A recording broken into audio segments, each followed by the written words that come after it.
साखी मिनुस काल के 4 पत्र। एक चतुर व्यक्ति को काल ऐसा ही बहुत डर लगता था। एक दिन यूस चतुराई सूझी और काल को अपना मित्र बना लिया। उससे कहा, मित्र, तुम किसी को भी नहीं छोड़ते हो, किसी दिन मुझे भी गाल में धर लोगो। काल ने कहा, सृष्टि नाटक का यह शाश्वत नियम है, इसलिए मैं मजबूर हूँ। आप मेरे मित्र हैं, मैं आपकी जितनी सेवा कर सकता हूँ करूँगा ही। आप मुझ ऐसा ही क्या आशा रखते हैं, बताइए। चतुर व्यक्ति ने कहा, मैं इतना ही चाहता हूँ कि आप मुझे लेने पधारने के कुछ दिन पहले एक पत्र अवश्य लिख देना, ताकि मैं अपने बाल बच्चों को कारोबार की सभी बातें अच्छी तरह ऐसा ही समझा दूं और स्वयं भी भगवान के भजन में लग जाऊं। काल ने प्रेम ऐसा ही कहा, यह कौन सी बड़ी बात है, मैं एक नहीं आपको 4 पत्र भेज दूंगा।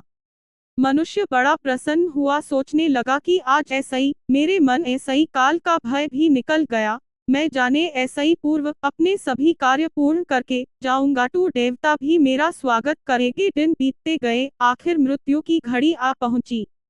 काल अपने दूतों सहित उस चतुर व्यक्ति के समीप आकर कहने लगा, आपके नाम का वारंट मेरे पास है, मित्र चलिए। मैं सत्यता और दृढ़ता पूर्वक अपने स्वामी की आज्ञा का पालन करते हुए एक क्षण भी तुम्हें और यहाँ नहीं छोड़ूंगा।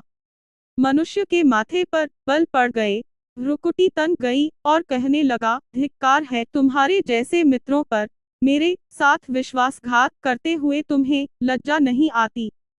तुमने मुझे वचन दिया था कि लेने आने ऐसा ही पहले पत्र लिखूंगा। मुझे बड़ा दुख है कि तुम बिना किसी सूचना के अचानक दूतों सहित मेरे ऊपर चढ़ आए। मित्रता दूर रही, तुमने अपने वचनों को भी नहीं निभाया।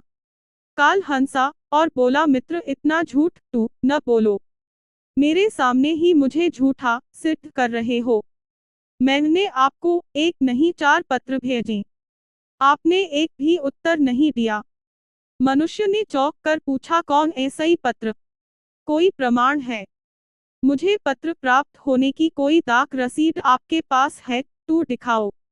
काल ने कहा, मित्र घबराओ नहीं, मेरे 4 पत्र इस समय आपके पास मौजूद है।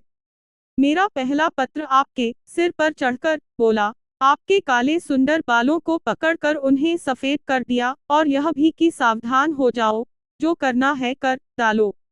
नाम, बड़ाई और धन संग्रह के झंझटों को छोड़कर भजन में लग जाओ। पर मेरे पत्र का आपके ऊपर जरा भी असर नहीं हुआ। बनावटी रंग लगाकर आपने अपने बालों को फिर ऐसा ही काला कर लिया और पुनः जवान बनने के सपनों में खो गए। आज तक मेरे श्वेत अक्षर आपके सिर पर लिखे हुए हैं। कुछ दिन बाद मैंने दूसरा पत्र आपके नेत्रों के प्रति भेजा। नेत्रों की ज्योति मंद होने लगी। फिर भी आंखों पर मोटे शीशे चढ़ाकर आप जगत को देखने का प्रयत्न करने लगे। 2 मिनट भी संसार की ओर ऐसा ही आंखें बंद करके ज्योतिस्वरूप प्रभु का ध्यान मन में नहीं किया। इतने पर भी सावधान नहीं हुए तो मुझे आपकी दीनदशा पर बहुत तरस आया और मित्रता के नाते मैंने तीसरा पत्र भी भेजा। इस पत्र ने आपके दांतों को छुआ, हिलाया और तोड़ दिया, और अपने इस पत्र का भी जवाब न देखकर और भी नकली दांत लगवाए और जबरदस्ती संसार के भौतिक पदार्थों का स्वाद लेने लगे। मुझे बहुत दुख हुआ कि मैं सदा इसके भले की सोचता हूँ और यह हर बात एक नया बनावटी रास्ता अपनाने को तैयार रहता है। अपने अंतिम पत्र के रूप में मैंने रोग क्लेश तथा पीड़ाओं को भेजा, परंतु आपने अहंकारवश सब अनसुना कर दिया। जब मनुष्य ने काल के भेजे हुए पत्रों को समझा तो फुट फुट कर रोने लगा और अपने विपरीत कर्मों पर पश्चाताप करने लगा। उसने स्वीकार किया कि मैंने गफलत में शुभ चेतावनी भरे इन पत्रों को नहीं पढ़ा। मैं सदा यही सोचता रहा कि कल ऐसा ही भगवान का भजन करूंगा, अपनी कमाई अच्छे शुभ कार्यों में लगाऊंगा, पर वह कल नहीं आया। काल ने कहा, आज तक तुमने जो कुछ भी किया, राग रंग स्वार्थ और भोगों के लिए किया। जानबूझकर ईश्वरीय नियमों को तोड़ना जो करता है वह अक्षम्य है। मनुष्य को जब बातों ऐसा ही काम बनते हुए नजर नहीं आया तो उसने काल को करोड़ों की संपत्ति का लोभ दिखाया। काल ने हंसकर कहा, यह मेरे लिए धूल है। लोभ संसारी लोगों को वश में कर सकता है, मुझे नहीं। यदि तुम मुझे लुभाना ही चाहते तो सच्चाई और शुभ कर्मों का धन संग्रह करते।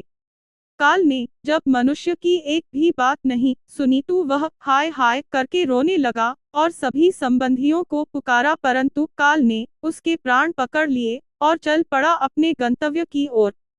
सीख समय के साथ उम्र की निशानियों को देख कर तू कम ऐसा ही कम हमें प्रभु की याद में रहने का अभ्यास करना चाहिए। और अभी तू कलयुग का अंतिम समय है, इसमें तू हर एक को चाहे छोटा हो या बड़ा सबको प्रभु की याद में रहकर ही कर्म करने हैं।